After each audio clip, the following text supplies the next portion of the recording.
रहमतुल्लाहि व बरकातुहू।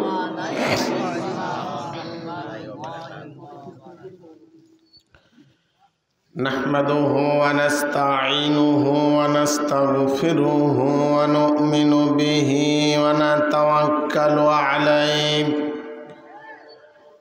व नऊज़ु बिल्लाहि मिन शुरूरि अनफुसिना व मिन सय्यिआति अअमालिना। मन यहदिहिल्लाहु फला मुज़िल्ल लहु व मन युज़्लिल्हु फला हादिय लहु व अशहदु अन ला इलाहा इल्लल्लाहु वहदहु ला शरीका लहु व अशहदु अन्ना मुहम्मदन अब्दुहु व रसूलुहु अल्लज़ी अरसलहु बिलहक़्क़ि बशीरन व नज़ीरा व दाइयन इलल्लाहि बिइज़्निहि व सिराजम मुनीरा। फ़क़द क़ाल अल्लाहु तआला फ़िल क़ुरआनिल मजीद वल फ़ुरक़ानिल हमीद। সবাই আমার সাথে মারদুদ শয়তানের ওয়াসওয়াসা থেকে আল্লাহর দরবারে আশ্রয় কামনা করে পড়ি। আউযু বিল্লাহি মিনাশ শাইতানির রাজিম। বিসমিল্লাহির রাহমানির রাহিম। সূরা ইখলাস। কুল হুয়াল্লাহু আহাদ। সবাই একটু পড়েন। কুল হুয়াল্লাহু আহাদ আল্লাহুস সামাদ লাম ইয়ালিদ ওয়া লাম ইউলাদ ওয়া লাম ইয়াকুল লাহু কুফুয়ান আহাদ। وقال تعالى في موضع آخر أعوذ بالله من الشيطان الرجيم واعلموا أنما أموالكم وأولادكم فتنة وأن الله عنده أجر عظيم.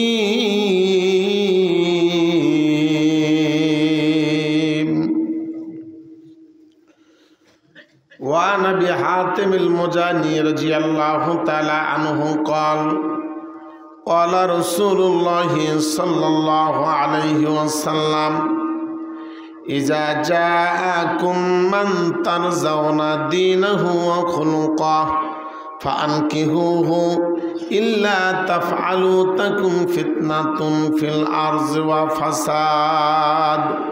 رواه الترمذي.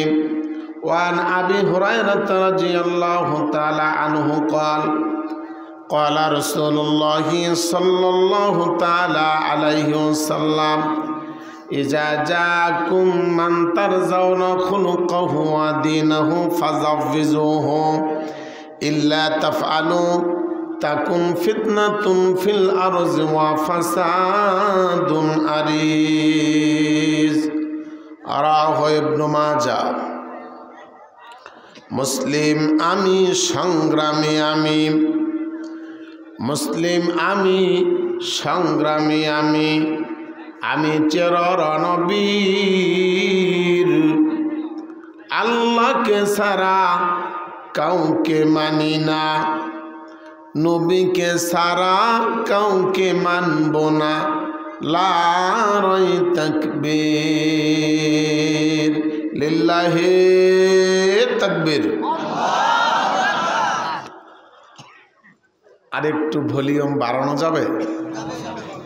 সাহস আছে ইনশাল্লাহ? যার হাত আছে তার কাছে দাবি আছে, যার হাত নাই তার কাছে দাবি নেই। হাত দুটো উঁচু করি, জবান খুলে হুঙ্কার দিয়ে তাকবীর দিবেন, লিল্লাহি তাকবীর, আলহামদুলিল্লাহ। শত সহস্র কোটি শুকরিয়া মহান রবের দরবারে, যে মহান মনিবের অশেষ মেহেরবানিতে রশিদপুর শেখপাড়া আহলে হাদিস হাফিজিয়া মাদ্রাসা ও পুরাতন জামে মসজিদের উদ্যোগে আয়োজিত 101তম সুবহানাল্লাহি ওয়া বিহামদিহি 101তম ইসলামী জালসায় হাজির হবার তৌফিক দান করেছেন। যে মহান রবের অশেষ মেহেরবানিতে আমরা এখানে হাজির হতে পেরেছি, সেই আল্লাহ তাবারক ওয়া তাআলার দরবারে মস্তক অবনত চিত্তে সিজদায় শুকর আদায় করে পড়ি আলহামদুলিল্লাহ। পিছনের ভাইয়ের একটু জবান খুলে আরেকবার পড়েন আলহামদুলিল্লাহ। দরুদ ও তাসলিম বর্ষিত হোক সর্বকালের সর্বযুগের সর্বশ্রেষ্ঠ মহামানব, আদর্শের মূর্ত প্রতীক, নির্যাতিত নিপীড়িত মাজলুম জনতার মুক্তির অগ্রনায়ক, নবিকুল সম্রাট, আউলিয়া কুল শিরোভূষণ নবী মুহাম্মদ রাসূলুল্লাহ সবাই পড়ি সাল্লাল্লাহু আলাইহি ওয়াসাল্লামের প্রতি সংক্ষেপে আরেকবার পড়ি আল্লাহুম্মা সাল্লি আলাইহি আল্লাহুম্মা বারিক আলাইহি। সবার সর্বাগে সাধুবাদ জানাচ্ছি, মোবারকবাদ জানাচ্ছি আজকের মাহফিলের সুযোগ্য অভিজ্ঞ সাহেবে সদরুল কদর মুআজ্জাজ মোহতারাম সম্মানিত সভাপতি মহোদয় জনাব Hazrat Maulana Muhammad Abdul Sattar Ibne Imam, BA honours, MA double M principal ভারপ্রাপ্ত মাদ্রাসা দারুল ইসলাম মোহাম্মদিয়া বল্লা ফাজিল ডিগ্রি মাদ্রাসা কালিহাতি টাঙ্গাইল,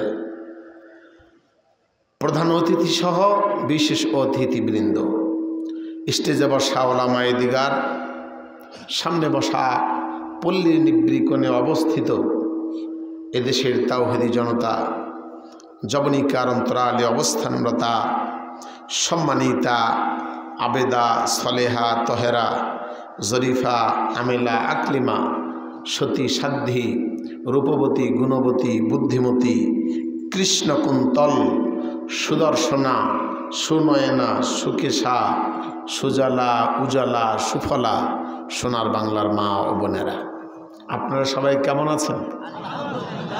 আরেকবার জবান খুলে পড়ি আলহামদুলিল্লাহ। কুরআনুল কারীম থেকে সূরা আনআমের ২৮ নং আয়াত তেলাওয়াত করেছি। রাসূলের মুখ নিঃসৃত বাণী থেকে দুটি হাদিস, সহিহ তিরমিজি 1085, সহিহ ইবনে মাজাহ 1967 নম্বর হাদিস, অসংখ্য হাদিস আপনাদের সামনে হাজির করব ইনশাআল্লাহ। শুরুতেই আশেপাশে যারা আছেন আমি সেই সকল ভাইদেরকে অনুরোধের সুরে বলবো, আপনারা 5 থেকে 10 মিনিটে প্যান্ডেলে এসে বসে পড়ুন। এখনও বাজারে বহু লোক আছে না? পাশেই দোকান আছে, সেখানে বহু লোক আছে। এতক্ষণ যেনারা দোকানে ছিলেন এখনও আছেন, এতক্ষণ বেচা কেনা বহু করেছেন, যারা গল্পখানায় আছেন গল্প করেছেন। আমি আপনাদের জন্য দোয়া করি, আপনারা খুব দ্রুত এই প্যান্ডেলে এসে বসে পড়ুন ইনশাআল্লাহ। ভাইয়েরা আমার, কুরআনুল কারীমের মাহফিলে বসার সুযোগ সবার হয় না? যদি বলেন সবার হয়? কিভাবে হয় না আপনাদের একটু দেখাই, তাহলে বুঝবেন। রাসূল আকরাম সাল্লাল্লাহু আলাইহি ওয়াসাল্লাম বলেছেন, মা ইউরিদুল্লাহু বিহি খায়রা ইউফাক্কিহু ফিদ্দীন। দিনের বুঝ তাদেরকে দেন, দিনের বৈঠকে তাদের বসার সুযোগ আল্লাহ করে দেন, আল্লাহ যাদের পছন্দ করেন। এই জায়গায় সবাই বুঝতে পারবে না। এবং আপনাদের যে কি মর্যাদা, একটা হাদিস বলে আমি আলোচনায় যাই। হাদিস মুসলিম গ্রন্থে এসেছে, আবু দাউদের 1455 নম্বরে পাবেন। রাসূল আকরাম সাল্লাল্লাহু আলাইহি ওয়াসাল্লাম বলেছেন, মাজতামা কওমুন ফি বাইতিন মিন বুয়ুতিল্লাহ ইয়াতলুনা কিতাবাল্লাহি তাআলা ওয়া ইয়াতাদারাসুন। আল্লাহর নবী বলছেন যে কোনো জায়গায় যখন কিছু মানুষ জমা হয়ে যায় কোরআন শেখার জন্য, কোরআন শোনার জন্য, কোরআন তেলাওয়াত করার জন্য, ইল্লা নাজালাত আলাইহিমুস সাকিনা, আল্লাহর পক্ষ থেকে আল্লাহ তাদের ওপর সাকিনা নাজিল করেন। বলেন আলহামদুলিল্লাহ। ওয়া হাফাতহুমুল মালায়েকা, আল্লাহর রহমতের ফেরেশতারা তাদেরকে বেষ্টন করে নেন।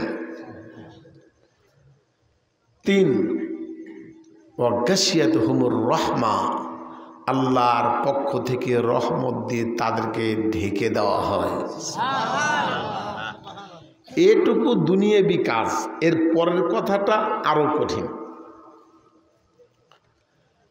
রাসূল আকরাম সাল্লাল্লাহু আলাইহি ওয়াসাল্লাম বলেছেন, কোরআনুল কারীমের মাহফিলে, কোরআনুল কারীমের বৈঠকে যখন কোনো মানুষ বসে দিন শেখার জন্য করে, কোরআনুল কারীম থেকে জ্ঞান অর্জন করার জন্য করে, আল্লাহর নবী বিশ্ব নবীজি বলেছেন এই মানুষগুলোর চেহারা আল্লাহ রব্বুল আলামিনের 7 আকাশের উপরে আরশে আজিম, মহান রব আরশে আজিমের যে চেম্বারে বসে আছেন, যে চেয়ারে বসে আছেন, সে আরশে আল্লাহর সামনে এই রশিদপুর শেখপাড়া এখন এই মাঠে যত মানুষ বসে আছেন গো, এই মানুষগুলোর চেহারা নগদ আল্লাহর দরবারে ফেরেশতার সামনে হাজির। যদিও এই মাঠে বহু মানুষ আছে, রাসূলের সুন্নাত যার ভেতরে কম আছে, এই মাঠে বহু মানুষ আছে যাদের মুখটা চেঁচা আছে, বহু মানুষ আছে নিশার সঙ্গে সম্পর্ক আছে না নাই, বহু মানুষ আছে সুদের সঙ্গে সম্পর্ক আছে, ঘুষের সঙ্গে সম্পর্ক আছে। এত অপরাধ থাকার পরও আল্লাহর নবী বিশ্ব নবী বলেছেন যখন কোরআনের বৈঠকে বসে যায় ওই মানুষগুলোর চেহারা নগদ আল্লাহর দরবারে ভিডিও করে আল্লাহর সামনে হাজির করে আমার রব আকাশের লাখো লাখো কোটি কোটি ফেরেশতার সামনে তুলে ধরে বলে, তাকায় দেখ ফেরেশতা রে, রশিদপুরের পল্লীর নিব্বি কোন গ্রামের ভেতরে কিছু মানুষ আমার কোরআন শেখার জন্য এসেছে। অন্য হাদিসে এসেছে, নবীজি বলেছেন এই মানুষগুলো যখন মাহফিল শেষ করে খতমে মাহফিলের দোয়াটা পরে বের হয়ে যাবে, আল্লাহর নবী বলেছেন ওই মানুষগুলোর জীবনের যত পাপ আছে সব পাপ মাফ করে দিবেন কে? আরো জোরে বলেন কে? আমার ভাইয়েরা, নিশ্চিন্তায় নির্দ্বিধায় এই মানুষ যারা প্যান্ডেলে বসে আছেন, আল্লাহর কসম করে বললাম শেষ সময়ে আমার সাথে দোয়া পড়ে বিদায় নেবেন।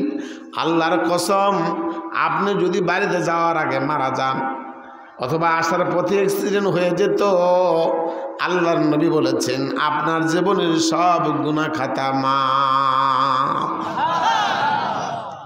এর চেয়ে ভালো জায়গা আর পৃথিবীতে হয় না। রশিদপুরে ভাইয়েরা যারা এখনো বাড়িতে আছেন,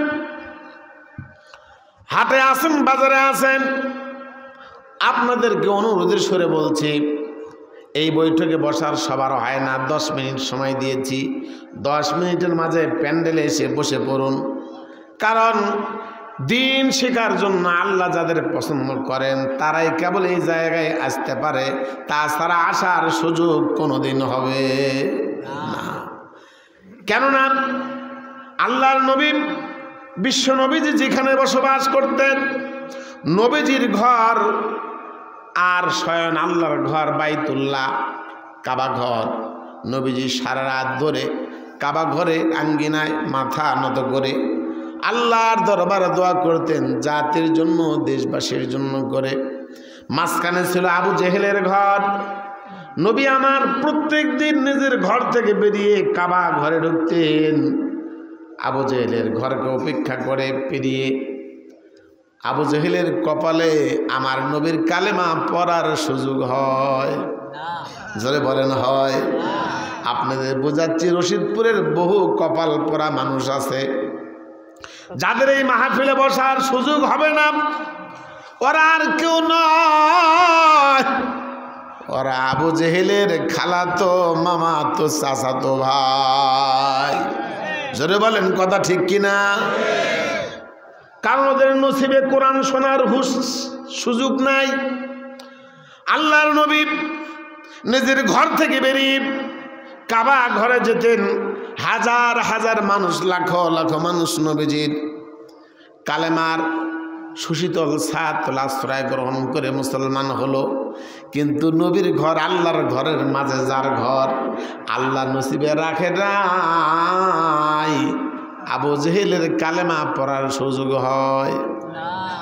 অথচ 1750 কিলো দূর থেকে আফ্রিকার জঙ্গল থেকে চেহারা নাই, বাড়ি নাই, ঘর নাই, সম্পদ নাই, কালো কুৎসিত একজন মানুষ ছুটে এলেন নবীর ডাকে।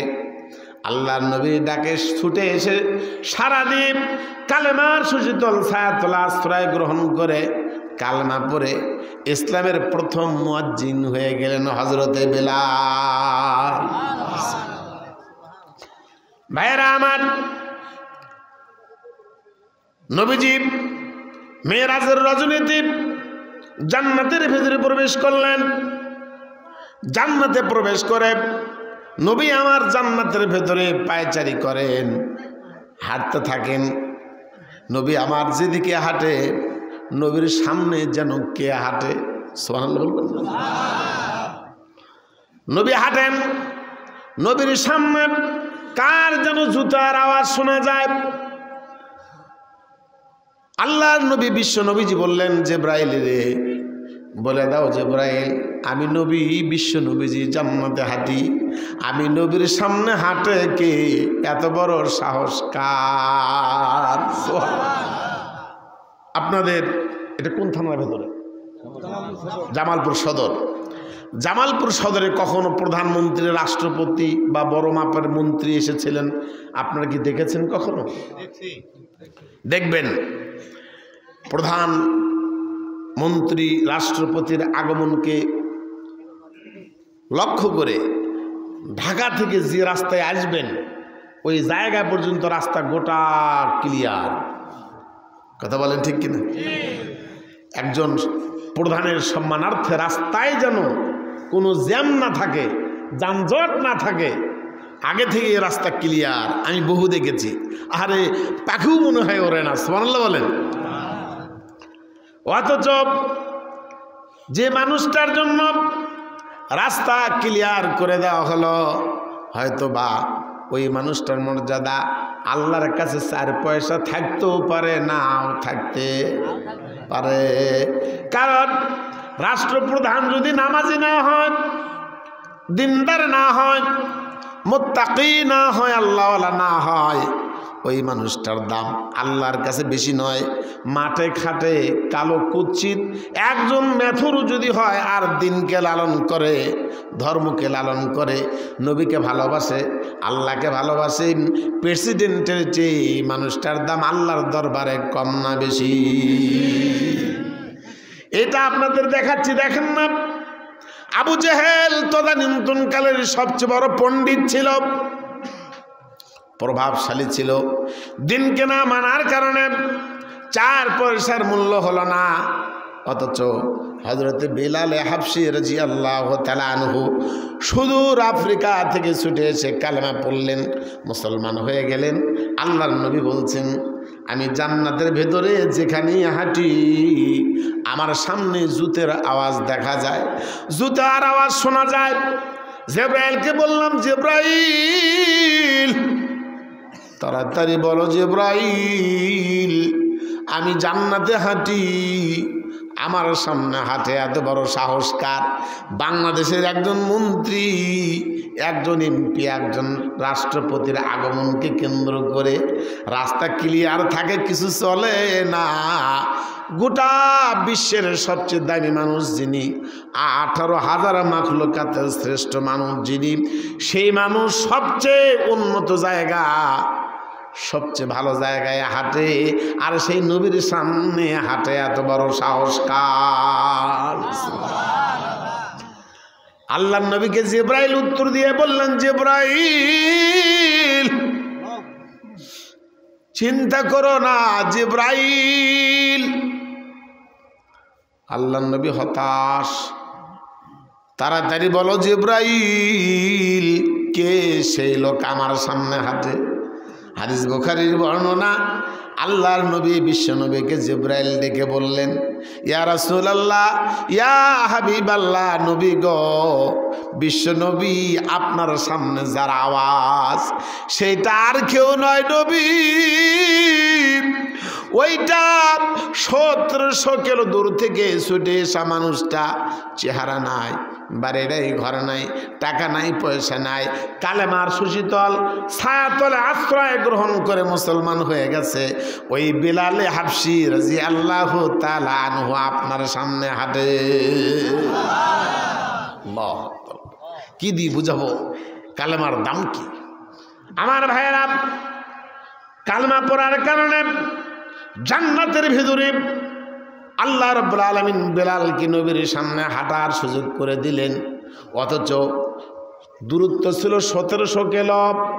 আল্লাহর নবীর ঘর কাবার আঙ্গিনায়, মাঝখানে যার ঘর, নসিবে জুটিনি কালেমা পড়া সারা জীবনের জন্য জাহান্নামের মেহমান। কথা বলেন ঠিক কিনা? এই রশিদপুরেও বহু মানুষ এখনো ঘরে শুয়ে আছে না নাই? জোরে বলেন আছে না নাই? ওই লোকগুলো আসতেন, আসেননি, জানি না উদ্দেশ্য কি। আল্লাহ ভুল করেছে, এদের তুমি ক্ষমা করে দাও, বলেন আমিন। এখনো যারা দোকানে আছেন, যদিও আপনাদের প্যান্ডেলের জায়গা মোটামুটি সবাই বসে আলহামদুলিল্লাহ ফুলফিল আছেন, তারপরেও যারা আছেন এরা কপাল পোড়া। কি পোড়া? আল্লাহ তুমি এদেরকে বোঝার তৌফিক দান করে, বলেন আমিন। ভাইয়ারা আমার, কোরআনুল কারীম থেকে ছোট্ট একটা আয়াত পড়েছে, আলোচনার বিষয় আদর্শ পরিবার বিনির্মাণে এলমে দ্বীনের ভূমিকা। এই শিরোনামের উপরে সংক্ষিপ্ত তাত্ত্বিক আলোচনা উপহার দেওয়ার চেষ্টা করব ইনশাআল্লাহ। ওমা তৌফিকি ইল্লা বিল্লাহ, আলাইহি তাওয়াক্কালতু ওয়া ইলাইহি উনীব। কোরআনুল কারীম সূরা আনাম আয়াত নম্বর 28, সূরা আনফাল আয়াত নম্বর 28, সূরা তাগাবুন আয়াত নম্বর 9। রব্বুল আলামিন বলেছেন, পৃথিবীর মানুষ, তোমাদের জীবনে সবচেয়ে বড় বিপদ দুটি। বলেন তো কয়টি? দুটি। মানুষের জীবনে সবচেয়ে বড় বিপদ দুটি। এক, সম্পদ, দুই, সন্তান। এই বিপদ যদি বুঝতে চান তাহলে মাত্র কিছুদিন পূর্বে যাদের টাকা আর টাকা, টাকা আর টাকা, কত টাকা এটা আপনাদের বোঝানো যাবে না। মাটির নিচে টাকা, ঘরের নিচে টাকা, বিছানার নিচে টাকা, তাদের এখন থাকার জায়গা কলার পাতা। কথা কয় না কে পেছন থেকে? আল্লাহ বলছেন টাকা সম্পদ মানুষের জীবনে বিপদ। কোনোদিন ভাবতেও পারেনি এরকম কঠিন দুর্দিন সামনে আসতে পারে। দুই, আপনার জীবনের সবচেয়ে বড় বিপদ সন্তান। সন্তানের কারণে বহু মানুষ, বহু বাবা আজ বিপদে আছে না নাই? বহু সন্তানের কারণে বাবা না খেয়ে আছে। আরে এক মুষ্টি খাবার বাবার মুখে ওঠে না, সন্তানের হাতের এক মুষ্টি খাবার বাবা পায় না, এমন বহু ফ্যামিলি পরিবার বাংলাদেশে আছে না নাই? আমি মারাত্মক এই বিষয়ের উপরে কয়েকটি কথা বলবো ইনশাআল্লাহ। কেন আজ সন্তান বাবাকে খেতে দেয় না, বিবাহের পরেই ভেন? কেন বাবা মা আজ কষ্টে? অথচ এই বাবা মা সন্তানকে কত আদর করে, স্নেহ করে, মোহাব্বত করে, দিবারাত্র খেটে ঘুমকে হারাম করে বড় করলো, অথচ সেই বাবা এক মুষ্টি খাবার পায় না। ইন্না লিল্লাহি ওয়া ইন্না ইলাইহি রাজিউন। আল্লাহ বলছেন, হে নবী আপনি বলেন, আউযু বিল্লাহি মিনাশ শাইতানির রাজিম ওয়া'লামু আন্নামা আমওয়ালুকুম ওয়া আওলাদুকুম ফিতনা ওয়া আন্নাল্লাহা ইনদাহু আজরুন আযীম।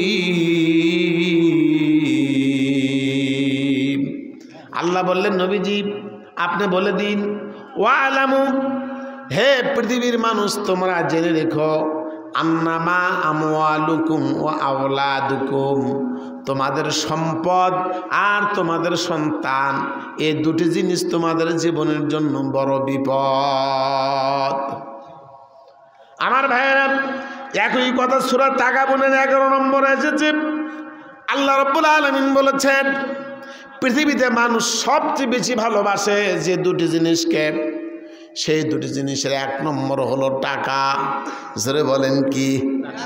এই টাকার কারণে, টাকার মহব্বতের কারণে দিবালোকে কে কোথায় কখন কাকে খুন করলো দয়া করে নাই। যে যত গুলি চালাতে পেরেছে তার র্যাঙ্ক তত উপরে। আপনি কথা বুঝতেছেন? এটা হানা বলেন। যে যত গুলি চালাতে পেরেছে এমনিতে না, টাকার কারণে। বলে যত তুমি মারবা তত তোমার র্যাঙ্ক ওপরে। সাধারণ একজন ওসি থেকে, সাধারণ একজন এসআই থেকে গুলি চালানোর কারণে বাংলাদেশের এসপি হয়ে গেছে, আছে না নাই? আমার ভাইয়েরা, মায়েরা, বোনেরা, শুধু টাকার কারণে, সম্পদের লোভে পড়ে মানুষ দিবারাত্র কিছুই বুঝলো না, পশুর মতো মানুষকে গুলি করে মেরেছে বাংলার জমিনে। কত মানুষ কেঁদেছে, কেঁদে কেঁদে হয়রান হয়ে গেছে। বাবা মেরো না, বাবা মেরো না, ভাই মেরো না, মেরো না। দেখেছেন বাবা আমার, জানি না আপনাদের জামালপুরের সদরে কেউ মারা গেছে কি যায় নাই? আমার সোনাতলায় সেই 4 অক্টোবর নাকি 5 তারিখের আগের দিনে আমার সোনাতলায় একজন মারা গেছে গো। বগুড়ায় কয়েকজন মারা গেছে। গোটা বাংলাদেশে বহু ছেলে মারা গেল। আফসোস করে বলি, বহু বাবা বহু মা কিছু চায় না, তাদের দাবি একটা, হুজুরও কিছু চাই না, আমার সন্তানকে একবার ফিরে দিন, আমার সন্তানকে ফিরে দিন, ফিরে দিন।